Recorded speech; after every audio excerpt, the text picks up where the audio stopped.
দাবি একটাই দাবি, টেকসই মজবুত বেড়িবাঁধ নির্মাণের আমাদেরকে এগিয়ে আসতে হবে।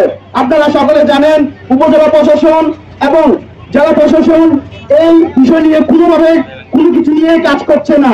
আমাদের এই জায়গায় জোর দাবি করতে হবে যেন প্রত্যেক জায়গায়, কোন উপজেলার প্রত্যেক জায়গায় যে জায়গা থেকে বালু উত্তোলন হচ্ছে বালু উত্তোলন বন্ধ করতে হবে। আমাদের আগে প্রথমে এই দাবিতে রাখতে হবে, যদি আমরা এই বালু উত্তোলন বন্ধ করতে পারি তাহলে আমাদের যে কোনো যদি আমাদের এখানে বাধা হয় তাহলে আমরা টেকসই মজবুত করে রাখতে পারবো।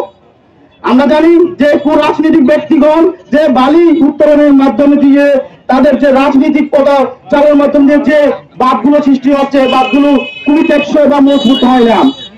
তা আমি আরো জানতে চাই যে চকরিয়া পৌরসভা উপজেলার নানা জায়গায় যে বালু উত্তোলন হচ্ছে এই বিষয়ে সবাইকে এগিয়ে আসতে হবে এবং সবাইকে এই বিষয়ে একজোট দাবি জানাতে হবে। আর এই একটি মানববন্ধন শুধু একটি মানববন্ধন নয়, এটি শুধুমাত্র বিপ্লবের সূচনা। এই মানববন্ধন নিয়ে কোনাখালীবাসী সূচনা করছে, এটি বিপ্লবের সূচনা।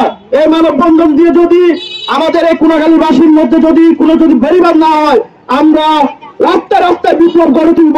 প্রত্যেক ইউনিয়ন থেকে বিপ্লব গড়ে তুলতে হবে এবং উপজেলার প্রত্যেকটা মানুষকে এই বেড়িবাঁধ এবং বালু উত্তোলনের সাথে সাথে কাজ করতে হবে, একসাথে কাজ করতে হবে।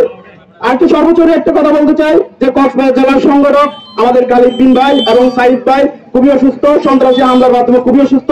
সকলে ভাইদের জন্য দোয়া করবেন এবং বালু উত্তোলন এবং বেড়িবাঁধের জন্য আমাদের সকলকে কক্সবাজার জেলা প্রশাসন এবং উপজেলা প্রশাসনের কাছে জোর দাবি জানাতে হবে এবং জোর দাবি জানাতে হবে যারা যেন অতি সত্বর বেড়িবাঁধের কাজ সম্পন্ন করা হয়। ইনকিলাব জিন্দাবাদ। আসসালামু আলাইকুম।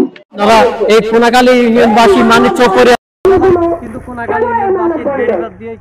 একটা সমাধান করা যায়, সেই সমাধানটা কিভাবে করা যায় সেই লক্ষ্য রেখে আমি আমার সকল একটা দাবি করব, এই কোনাখালী টেকসই বেড়িবাঁধটা অতি দ্রুত, যত দ্রুত সম্ভব এই